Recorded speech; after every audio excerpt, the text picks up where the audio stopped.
let's get this vertical stand bad boy opened up and take a look and see how it stacks up, literally, against other consoles. So, once again, bust out the trusty box cutter. I really appreciate the PlayStation exclusive tape that's included.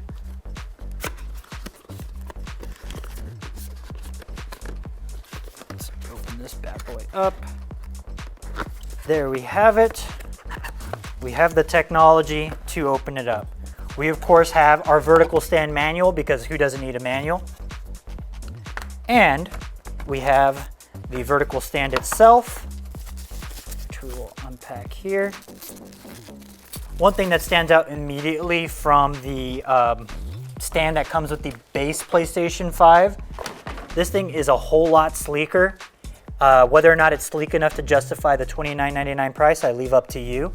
But this thing is pretty, and it does have a nice little heft to it. Also included in the box, we have the panel I assume attaches to the bottom of the PlayStation 5 Pro. If you take a look, there's a small circular little ring here at the bottom of the PlayStation 5 Pro. The other PlayStation 5s also have the same thing, but you just remove that little panel and you got yourself a little slot to screw in the vertical stand. So let's go ahead and do that. Alrighty, now that I have the vertical stand unboxed, let's go ahead and get it mounted. One thing to note going in, if you are installing this on a PlayStation 5 Pro, your stand is actually going to come with this little base plate. That's not needed for the PlayStation 5 Pro. In another time, in another life, I might have installed this incorrectly, but you will never see that time. We are going to turn our PlayStation 5 Pro upside down in order to easily mount this thing. We are going to remove the screw cap from the bottom of the PlayStation 5 Pro, which we've already done. Make sure you set that aside someplace you won't lose it, because it is black and easy to lose.